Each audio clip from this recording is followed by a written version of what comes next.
Yo, what is up, you guys? My name is Senworld, and today we are going to be talking about the 5 most common asked questions in electronic dance music production.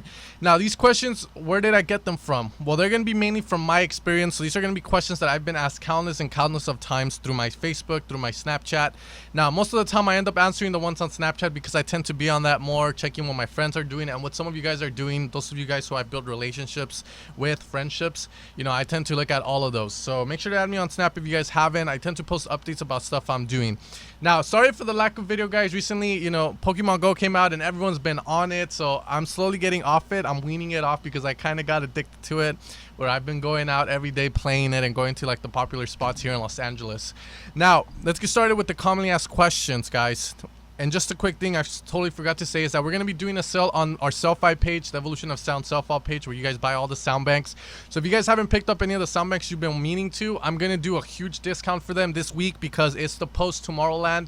Tomorrowland was this previous week, and I'm sure many of you guys have ideas, and I'm sure a lot of the sounds in those banks will help you in achieving that. Now let's get started with the video for reals this time. There's going to be no cuts for this, so we're going to pretty much do this in one take like I do all my videos, so you know I'm being real with you and I'm not cutting myself out. The first question I get asked a lot, guys, is a good one, and it kind of makes sense. It's pretty much, do I need to be a good sound designer to, pretty much be a great producer? And my answer to that question is always no, and I always give like a long paragraph saying why. Now, this is totally my opinion, and there's going to be those elite people that go like, oh, I know sound design, so I'm better than you. Oh, I know how to do this, so I'm better than you. Fuck them. That's all I'm gonna say right now. Knowing sound design is a plus, but it's not necessary to be a great producer, and I'm gonna tell you guys why right now. To me, producing is mainly the act of you having an idea and making a song out of all the resources you have. It's like, you need vocals for a track, so you're gonna have to acquire the vocals from somewhere. It might be a sample pack, you might pay a vocalist, or you might know a good friend that can make a good vocal for your track. That's getting resources. I'm not going to give you shit because you didn't sing in your own song and whatnot. Now, sound design does have its pros that, again, you can make sounds straight off the bat. You don't need to go looking for them. You don't need to go buy sound banks for them. But like I stated, producing is different from sound design. Sound design is like a totally different thing. Now, personally, if I was starting out producing, I would buy sound banks just for the idea that I have these sounds accessible to me and I can get instantly started on working on ideas. Because getting good at producing, guys, is more than just good sound design. Now, if you suck at sound design, obviously you buy sound banks. That's your resource. You might find this great sound designer that no one knows about, me, and you're gonna pretty much go to them and, okay, this new bank is exactly what I'm looking for. I'm gonna use it in my tracks and whatnot. Let's say you suck at making, I don't know, percussion or something, then you buy sample packs that have percussion in it. Let's say you suck at making melodies, and you buy MIDI packs and whatnot. So you're using your resources, and that's the first thing, guys. So easily, I could go in here and get, let's say, the Electronic Snap by Technoclash and say, okay, I need a wobble, but I suck at wobbles. Then you can go in there and check them all out. Exactly like that. And sometimes even then, these might inspire ideas. You hear the sounds and instantly you're inspired. Now, personally, I'm a sound designer, but when I produce, I don't do any sound design. What I mean by this is that I have my presets made. I have my time where I make sound design, where I make sounds for myself. And then my time producing, I don't want to be making a sound for an hour. That's pretty much going to be not so productive, because then the idea you had might kind of wear off and you might see, oh, this is so fucking boring. I've been hearing the same melody over and over again. So, with that being said, that's my answer to question number 1. Now, let's go to question number 2 that I get frequently asked, guys. And question number 2 is, how do I get my tracks to sound loud like the professionals? So, I'm going to be opening up a project file right now. I think it's Down That Ass or Emerald House, something like that. I think it's Deep Dark, so we'll go with this one. Now, whenever I get asked this question, there are multiple ways of answering this question on how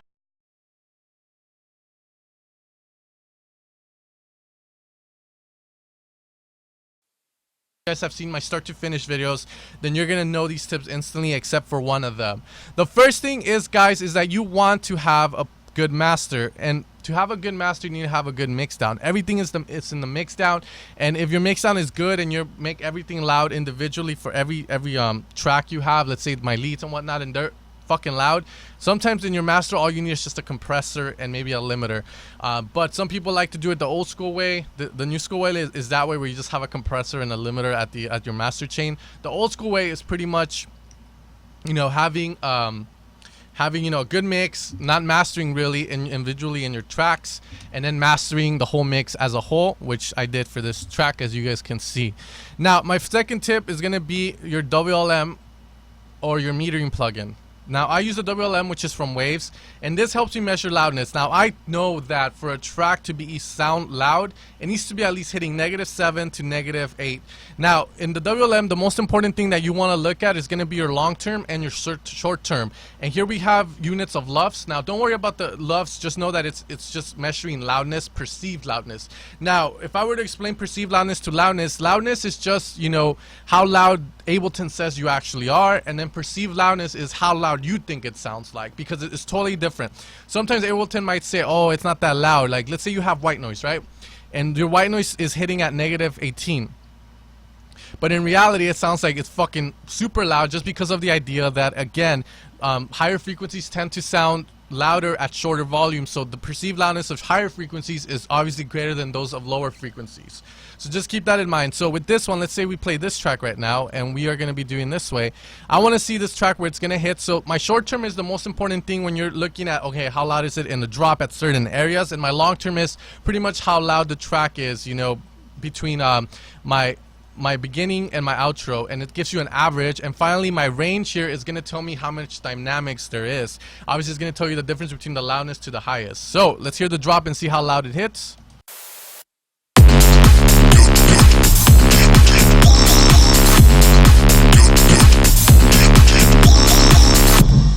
Okay, so this track itself is already commercially loud. It's at -6, and that's as loud as it's gonna get. Now, I know that because of the WLM. It's telling me the perceived loudness. So it's a great plugin. It's a great metering plugin, and there's a lot of other great metering plugins that you can use. I'm sure there's some free ones if you guys want to find one. Now, the third tip I'm gonna give you for this question is gonna be that I can't do this in this video because then I'll get copyrighted. But what you want to do is you want to do what I just did. Get a master track.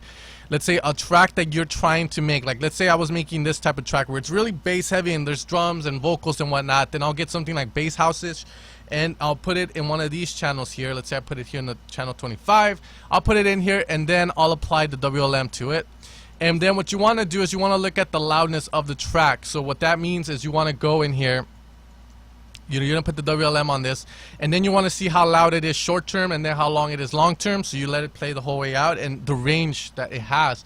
That's going to give you kind of an idea of what you have to aim for. Now, this is not the solve all, because then obviously we have, like, you can have a loud mix and it sounds very shitty where the frequencies are like not even mixed properly and whatnot. So this brings us to the next one, and this is, I'm gonna do this in my master channel so you guys can see. But pretty much if you had a reference tag, you would put it into this channel, and then you would put an EQ. Now I'm gonna put it in my master just to show you guys an example. Now when I reference a track, there are a couple of ways. People like reference it to look at the layout of it. People reference to look at, you know, oh, what kind of effects, what kind of sounds they use. Now another thing that you can do is you can put a low pass and then a high pass like this, and you can kind of put them together like this to focus in on one frequency, right? And then you're gonna drag like this. Now you have them selected. Now you can move them through the frequency knob here. Now you're gonna get your reference track, and you're gonna put it in a channel, and you're gonna do this to it. You're gonna solo it, and then when you wanna kind of, you know, see how a certain area of your mix is supposed to sound, then all you do is play it.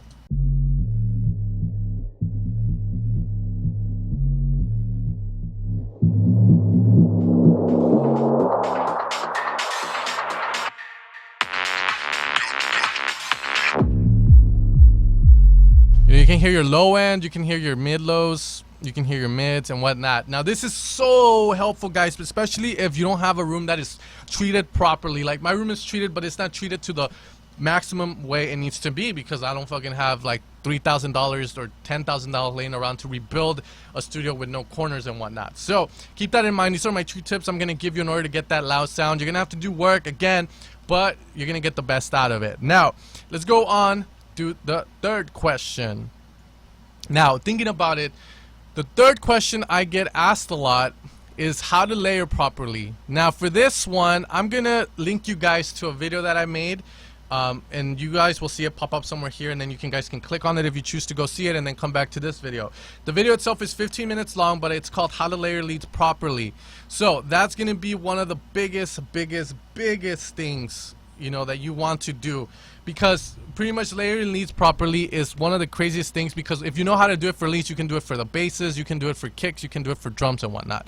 So watch that video, but just to give you an example or like an idea of what it's about, pretty much you have your main sound, and then you have two sounds that are gonna pretty much reinforce that main sound. Now the main sound might be fully mono, but it lacks in stereo, so you might choose the two sounds that are gonna back it up are gonna be sounds that are more stereo-ish. Also, you want to kind of get rid of frequencies that your one certain lead is taking up, because then you have an overload of frequencies in a certain area just because you put like 3 fucking leads that sound together. Now I know you guys watch FL Studio Remix. I know a lot of you guys use FL. And a lot of the times in those FL remakes, people tend to just layer like crazy ass amounts of shit, which is not necessary. And you can totally tell in the mix that it sounds like it's just a shit ton of sauce put together, because you can start to hear the fucking detunement. You start to hear very hishy kind of noise. They don't treat it properly with saturation and whatnot. So that's going to be the third question that you guys ask a lot. Now, the fourth question that you guys ask a lot, guys, is pretty much going to be, how do I get a wide mix? So this one is a great fucking question. I have various tips for it, so we're gonna talk about them right now. I'm gonna drink my Kool-Aid because it's hot as hell in California. It's like 90 degrees in my room, so if I'm sweating, I'm sorry. Now, fourth question is, how do I get a wider mix? Now this one is a fairly simple one to do, but a lot of people don't know you can do this, or they just get lazy, or they forget. But pretty much the first thing I'm going to tell you guys is to pan your drums. Pan your fucking drums, okay? In this track, here are our drums.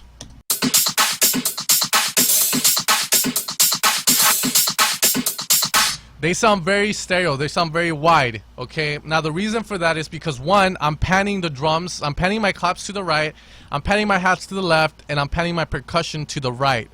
Now why did I do this? When you use samples, guys, especially if you're making your own drum loops, they're all going to be pretty much made, and some of them might be stereo, some of them might be kind of mono-ish, but they're all going to be around the same area in the stereo spectrum. And what I mean by this is you have your sides and you have your mono signal. Now, if I put like all these fucking drums in the center and I have them play, obviously the mix isn't going to sound wide because all the drums are playing in the center, and it's going to sound very clumpy. So why are you going to do that when you have your left side and your right side to play with? So one thing that I've lived by, and I always do, and I learned this from Sadowick on YouTube. He was like one of the first guys I started learning from, I remember back in the day. His videos are really helpful. If you guys want to check him out, go check out his channel. Recently he hasn't been posting a lot like he used to, but those videos are still there like 3-4 years ago. Now my claps to the right,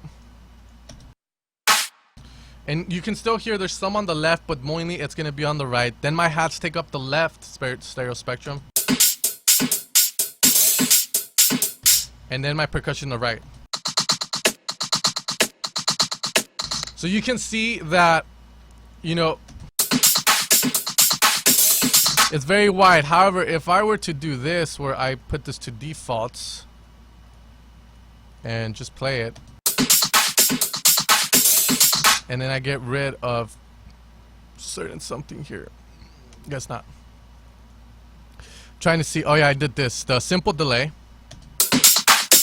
You can hear that the fucking drums are mainly in the center. There are some samples that are wider,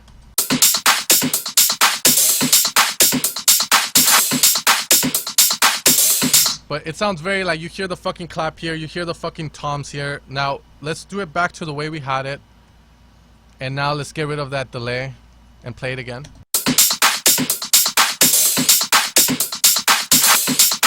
And now we add the simple delay to make it wider.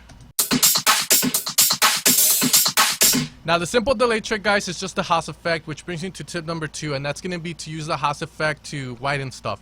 Now don't do it on everything, because then your track's going to fucking sound lopsided, where like, you know, you see a guy walking and he's fucking limping and shit. That's how it's going to sound like. That's how it's going to sound like. I'm not lying to you. So don't do it to everything. I just did it to my drums in this track. The next thing is, there are going to be plugins that are stereo imagers, that like the S1 imager or the Ozone imager. Now the Ozone imager is used in the master. The S1, I use it on individual things. Now the last tip I'm going to give you guys is to do stereo separation on your track. And what this means is that technically when you mix, you want to put everything in its place. That's the name of the game. That's how you're going to get your shit loud. So what I mean by stereo separation is make sure that if your bass is meant to be mono, that it's in fucking mono. Make sure your kick is in mono. This is gonna separate your drums away from the center of the mix. You know, you're gonna have your kick and bass in the center, and then the drums to the side, and then the leads and whatnot. So if we hear this track, we hear the kick. We technically want it to be coming from the middle. As you guys can see. And if we hear the bass,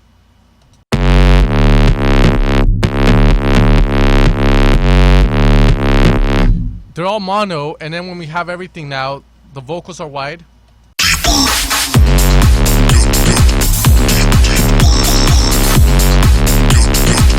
Now, if I had everything in the center, like I didn't separate that, it would sound like a fucking clumpy ass fucking pile of shit, like this much high. So that's my question to number 4. Answer to number 4, guys. It's gonna be that.